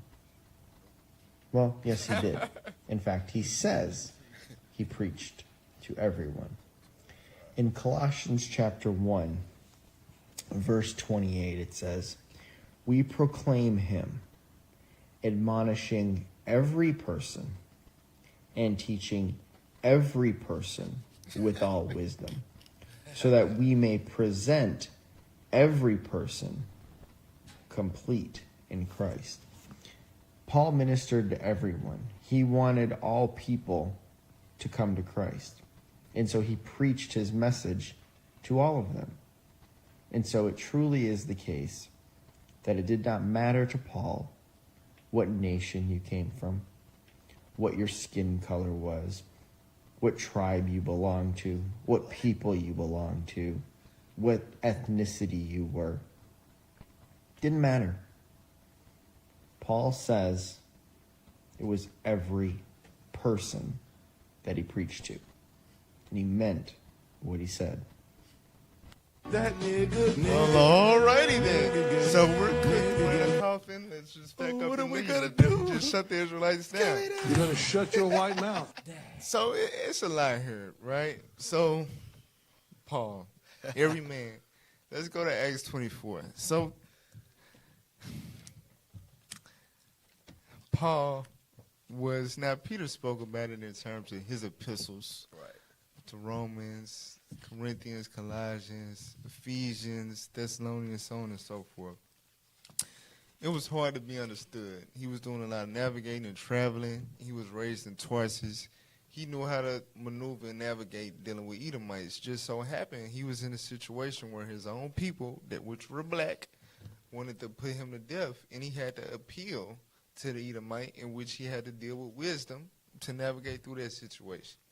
So his letters, it's the same thing, right? It's very complex. It's not ordinary. But if you're studied and you understand then you know who Paul was making reference to in terms of salvation. But we gonna deal with that. But let's start here. Read that. Verse 1. 14. The book of Acts, chapter 24 and verse 14. So this is Paul speaking himself. Go ahead. But this I confess unto thee, that after the way which they call heresy, so worship I the God of my fathers, Go ahead. believing all things which are written in the law and in the prophets. Wait a minute. So Paul is saying, he's declaring that he believes all things written in the law and the prophets. What is that? What is that? What's the law and the prophets? Help me out. The Old Testament. The Old Testament. Paul said he believed all things that was written in the Old Testament. That's right. What about what he taught? Go to Acts 26. Acts 26, verse 22. The book of Acts, chapter 26, verse 22. Go ahead. Having therefore obtained help of God, I continue unto this day, witnessing both to small and great. So this is talking about what he taught. So he said what he believed. He believed all things written in the law and the prophets. But now this is talking about what he taught. Go ahead. Saying none other things than those which the prophets and Moses did say should come. So when you read the prophets and Moses, which is what? The Old Testament. They prophesied, right? Right. And Paul said he neither disbelieved in what they taught, nor taught anything different. Right? Right. Go to Isaiah chapter 40 and verse 15. What y'all got to understand is Paul really believed this. He really did. According to Acts 24, right? Right. Okay. Read that. The book of Isaiah, chapter 40, verse 15. Come on. Behold, the nations are as a drop of a bucket. Come on. And are counted as the small dust of the balance. So, a drop of a bucket. A bucket is something that gets very, very full, right? Right. If you carrying a bucket and a drop fall out of that bucket, is you going to be like, damn, I got to start over. Is you going to give a damn about that little drop? Hell no. So that's what God said. All the nations is, they're like a drop that fall from a bucket. A piece of dust on a balance or a scale. That's a right. lot of these scales, in order to even come on, they got to have weight. Exactly. If you put a piece of small dust on a scale, is it even going to come on? Is it going to read? Is it going to give you a weight? No. It's going to give you nothing. So read verse 17. Verse 17. All nations before him are as nothing. Or as what? Are as nothing. So, Hit the damn bomb, brother. Paul didn't teach nothing different. This is what he really believed. If you were outside of the nation of Israel, you were absolutely nothing. You understand? It is what it is. Now, before I get into who Paul taught and all of that, because he mentioned Acts 13 and Acts 14 and all that, we going to go back. Remember what we did in the beginning, right, with the gem of the week? The white man himself let you know what was up with America, right? Check this out. The white man finna let you know what's up with Paul's writings. The hell is it? Play that for us. About the Israelite kings of the houses of Judah, Zerah and Phares. Well, absolutely. We're Yes. talking about the dispersion of Israel. Right, And right. Paul knew that the nations that he went to were all dispersed Israelites. Yes. And his letters prove it over again and again. Yes. So that the universalists who want to interpret this phrase the way it has been translated, and you could say it like this: to bear my name before the nations, which Gentiles they assume means non-Israelites. Right. Okay. And kings, which is another separate group, whoever they might be, and the children of Israel, as if the first two were different from the latter. Right, but the grammatical construction is called a hendiatrisin, and it means one by means of three. It means that all three of these entities being mentioned are actually the same. The nations and the kings of the sons of Israel is the literal reading. Yes. Okay, very good. Well, let me finish with verse 16. For I will show him how great things he must suffer for my name's sake. So for the Paul bashers, these two verses, 15 and 16, are very succinctly declaring that Paul is a chosen vessel. Absolutely. The Paul bashers are doing us a great disservice. Yes. Because these verses not only do that, they prove that Christianity is for only Right. the lost sheep of the house of Israel. Right, because of that translation, the verse have chosen to universalize it, and the Paul bashers agree with them, not understanding the grammar here. Well, the Paul bashers' biggest mistake is simply taking for granted that the mainstream translators translated all this properly. Right, absolutely. And they botched it at every turn. Yeah, they universalized it, they twisted it and perverted it at every turn. Right. And this is one of the primary verses. Damn! Go to the next timestamp. A bit more. Little Edo sauce. Say that. They just took for granted the Jewish definitions of a lot of terms, like Gentiles. Right. But Jerome, when he translated the Vulgate, you know, there are other words besides gentilis that he could use. Okay. But a gentilis indicates somebody of the same race. Yes. Not necessarily of the same nation, but of the same race. Of the same race, exactly. And there are other words in Latin that denote people of other countries Yes. that don't make that distinction.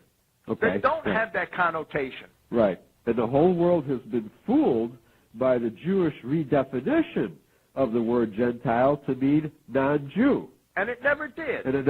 That's right. And Paul, you know, the commission here to Paul is to go and bring the name of Christ before both the nations and kings of the sons of Israel. Right. And Paul's epistles prove over and over again, and he does it to the Romans, and he does it to the Corinthians, that they are the dispersed children of Israel. Right. And if You can't make this up. You cannot make this up. Sheesh. Go to Romans 9 and 1. So for the sake of time. Damn.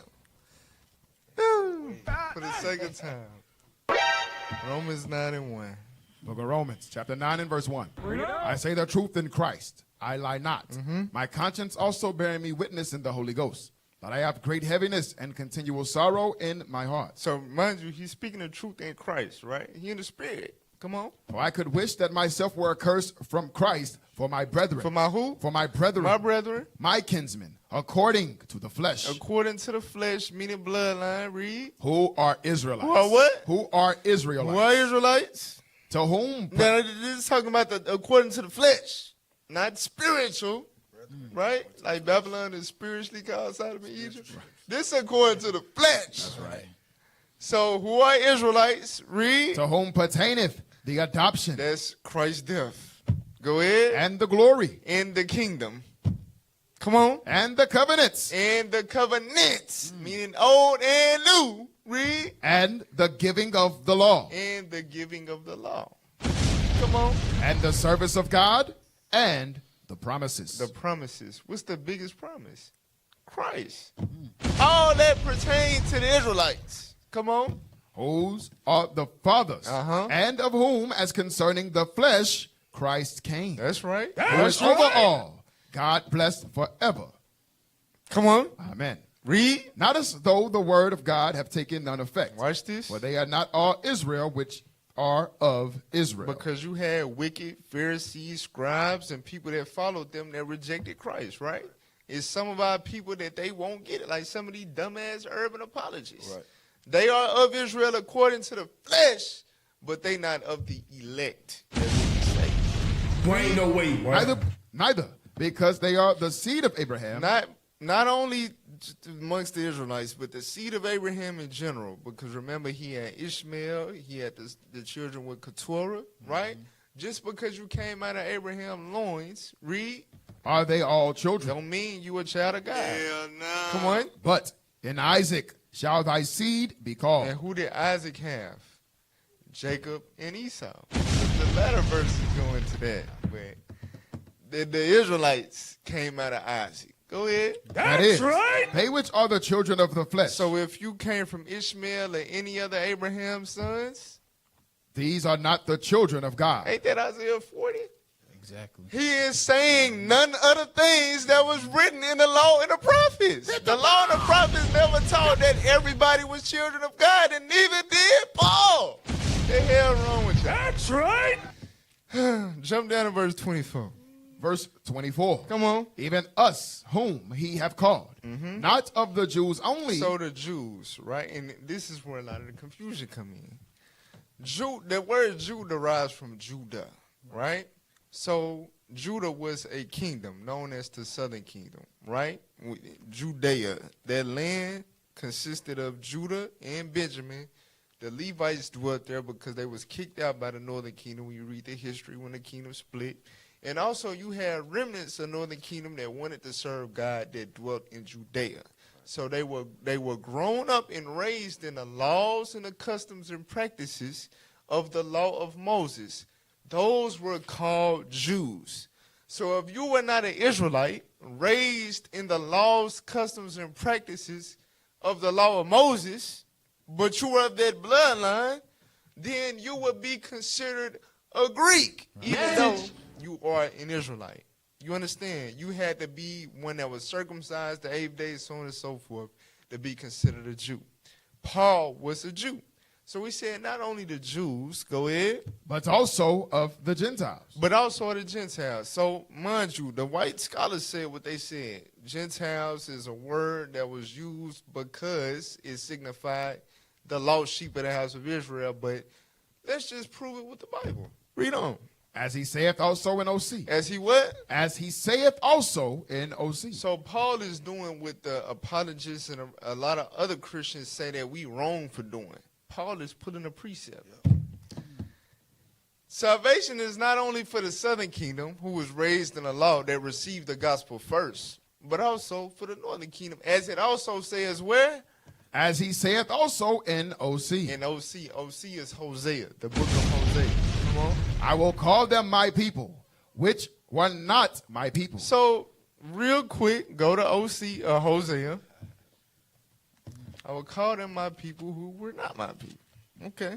Hosea 1 and 6. The book of Hosea, chapter 1 and verse 6. And she conceived again and bare a daughter. And God said unto him, call her name Leruhamah. For I will no more have mercy upon the house of Israel. Upon who? Upon the house of Israel. So he's talking about the house of Israel, right? Come on. But I will utterly take them away. Read. But I will have mercy upon the house of Judah, and will save them by the Lord their God. That's the Jews. Go ahead. And will not save them by bow, nor by sword, nor by battle, by horses, nor by horsemen. You read that history in 2 Kings 19 with Hezekiah. Go ahead. Verse 8. Now when she weaned Leruhamah, she conceived and bare a son. Read. Then said God, call his name Loamah, for ye are not my people, and I will not be your God. So wait a minute. Who is he talking about? The children of Israel. In particular, not the Jews, though, but the northern kingdom. He said, you are not my people. I will not be your God. So what would they become? Gentiles. Hit the bomb! The lost sheep. Read on. Verse 10. Yet the number of the children of Israel shall be... Children of who? The children of Israel. Children of Israel. Read. Shall be as the sand of the sea, which cannot be measured nor numbered. Watch this. And it shall come to pass that in the place where it was said unto them... Unto who? Unto them. Who is the them in this damn verse? Read the top of the verse again. Yet the number of the children of Israel. Of who? Israel. So when you says in the place where it was said unto them, who is the them? Israel. So what was said unto them? Unto Israel. Ye are not my people. What? Ye are not my people. So what would be said to the children of Israel? You are not my people. Go ahead. There. It shall be said unto them, ye are the sons of the living God. That's what Paul was doing. Paul was fulfilling that. Right. So go to chapter 2, verse 23. Hosea, chapter 2 and verse 23. This is what Paul is quoting. What? Read. Watch this. And I will sow her unto me in the earth. Go ahead. And I will have mercy upon her, that had not obtained mercy. That was Hosea 1:6 about the house of Israel. Go ahead. And I will say to them which were not my people. Who was the them? The Israelites. Go ahead. Thou art my people. And they shall say, Thou art my God. So who is their prophecy pertaining to? The Israelites. In particular, the northern kingdom. Go back to Romans 9, read 25 again. Romans chapter 9, verse 25. As he saith also in OC. So he's carrying on from 24 when he said not Jews only, but also the Gentiles, as he said in OC. So he let you know what Hosea was talking about. Go ahead. I will call them my people, which were not my people, and her beloved, which was not beloved. Watch this. And it shall come to pass that in the place where it was said unto them, ye are not my people. Y'all remember who the them was, right? Yes, sir. Okay, read. There shall they be called the children of the living God. Watch this. Esaias also crieth concerning Israel. Concerning who? Israel. So who was all this concerning? Starting at verse 24. The Jews and the Gentiles. Right. Who was all this concerning? Read it again. Esaias also crieth. So not only, I'm going to pull another precept. Not only Hosea, chapter 1 and 2, right? But Isaiah, Esaias is Isaiah. Isaiah also touched on this. Go ahead. Esaias also crieth concerning Israel, though the number of the children of Israel be as the sand of the sea, a remnant shall be saved. So precept upon precept, Paul is explaining how the northern kingdom cannot receive salvation through Christ. That's what it's talking about. You understand? Romans 11 and 25. The book of Romans. Give me, cue up the white man, Christmas is pagan. Christmas isn't pagan. Read that. Romans chapter 11, verse 25. Go ahead. For I would not, brethren, that ye should be ignorant of this mystery, lest ye should be wise in your own conceits. Read. That blindness in part is happened to Israel. Right. Who was blinded? The scribes and Pharisees, which were what? Of the circumcision. Jews. Go ahead. Until the fullness of the Gentiles be come in. So I know Christianity taught you that means that all 12 tribes were blind. You understand? So all nations could come in. But let's see what Paul is really saying. Blindness in part happens to the leaders of Israel, right? Because that's who rejected Christ. So, or until the fullness of the Gentiles come in. Read verse 26. And so all Israel. So what? Sheesh. So when the fullness of the Gentiles come in, what happens? And so all Israel. So what? And so all Israel. So not just the Jews only, but the ones that were scattered and cast away. You understand? Hit the that bomb! were estranged from the covenant. God says now they can come back in through Christ. And then what happens? And so all Israel shall be saved, as it is written. As it is what? As it is written. Go ahead. There shall come out of Zion the deliverer, and shall turn away ungodliness from Jacob. From who? From Jacob. From who? From Jacob. So who is the Gentiles in verse 25? Jacob. Hit the damn bomb. Paul put a precept. But we can't do that though. But Paul put a precept showing you who the Gentiles is. Better leave Paul out of this. Lord, go to Acts 26 and 6. The book of Acts, chapter 26 and verse 6. Paul on trial. Come on. And now I stand. This is Paul speaking. Now I stand. And am judged for the hope of the promise made of God unto our fathers, unto which promise our 12 tribes. So this is why Paul was being persecuted. Unto which promise? What? Unto which promise our 12 tribes. So all Israel.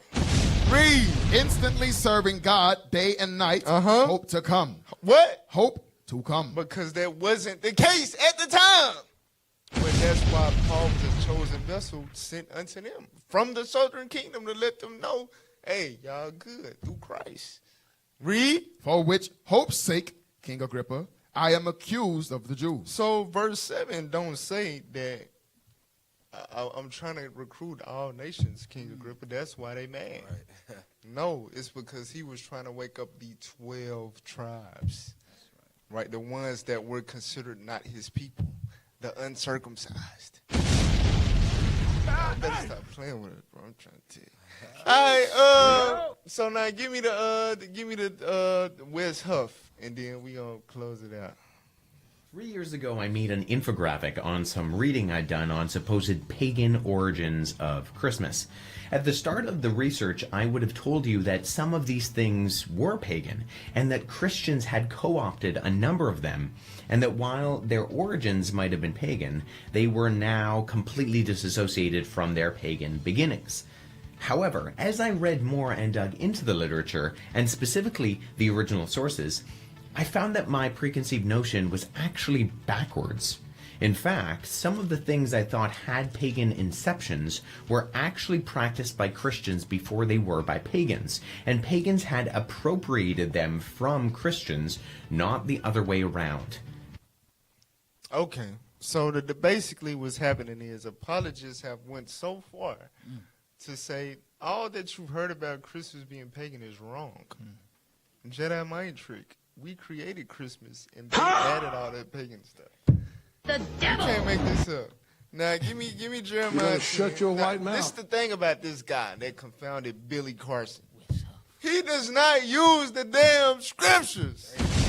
He be in all these books and I disproved this and I looked in this text and this text wasn't actually valid in canon and blah, blah, blah, blah, blah, blah. Looking at it. But they go to the Bible. What the hell wrong with you? Jeremiah 10:1. Jeremiah chapter 10 verse 1. Come on. Hear ye the word which the Lord speaketh unto you, O house of Israel. Read. Thus saith the Lord, learn not the way of the heathen. The other nations. And be not dismayed at the signs of heaven. For the heathen are dismayed at them. Go ahead. For the customs of the people are vain. The customs of these nations are vain. Read. For one cutteth a tree out of the forest. So now he's going to tell about these customs, which he's saying that's not to learn, not to do. Go ahead. The work of the hands of the workman with the axe. So it involves them cutting a tree out of the forest, right? Read. They deck it with silver and with gold. And then they decorate the tree with silver and gold. Huh. Read. They fasten it with nails and with hammers, that it move not. What custom is that? Okay. Now, for the sake of time, because it is what it is. Give me the PDF. Number 23. Read that. Nimrod, grandson of Ham, son of Noah, was the real founder of the Babylonian system that has gripped the world ever since. The system of organized competition, of man-ruled governments and empires based upon the competitive and profit-making economic system. Now read the next paragraph. From many ancient writings, considerable is learned of this man. Come on. Who stated the great organized worldly apostasy from God that has dominated this world until now. Watch this. Nimrod was so evil. Okay. It is said he married his own mother. That's nasty. Whose name was Semiramis. Okay. After Nimrod's untimely death, his so-called mother wife, Semiramis, propagated the evil doctrine of the survival of Nimrod as a spirit's being. She claimed a full-grown... Now, remember it said, be not dismayed at the signs of heaven. That spirit being that she propagated the evil doctrine of him being was the sun. That's why you have Sunday worship. Right. She said Nimrod was embodied in the sun. But go ahead. She claimed a full-grown evergreen tree sprang overnight from a dead tree stump. So a full-grown evergreen tree sprang overnight. Go ahead. Which symbolized the springing forth unto new life of the dead Nimrod. And that's why in the dead of winter, you cut a tree out of the forest. You understand? During the winter solstice, that's what it's all talking. That's what God said not to do. That criminal. On each anniversary of his birth, she claimed Nimrod would visit the evergreen tree and leave gifts upon it. And do what? And leave gifts upon it. Come on. December 25th was the birthday of Nimrod. This is the real origin of the Christmas tree. You damn apologist, bro. Remember the scriptures we read in the beginning. They deceiving you. You understand? They vain talkers and deceivers. They preach philosophy and vain deceit. They trying to pull you back. Don't fall for it. Serving the devil and white supremacy. Like this was saying, God, don't fall for it. All right, but this dude Wes Huff, he looked up today. We didn't really get to get on him like that. We got on his community people. But you still gonna get you. Even though he ain't came with that shit, but just letting you just putting it out there. All right? All praise to the Most High. Make sure y'all donate to the Booster Club. Make sure y'all check out the Bible Book of Our Fathers, hosted by Bishop Yawasop, double underside Bishop, coming up right now. All praise to the Most High. Shalom, Most High, Christ. Shalom.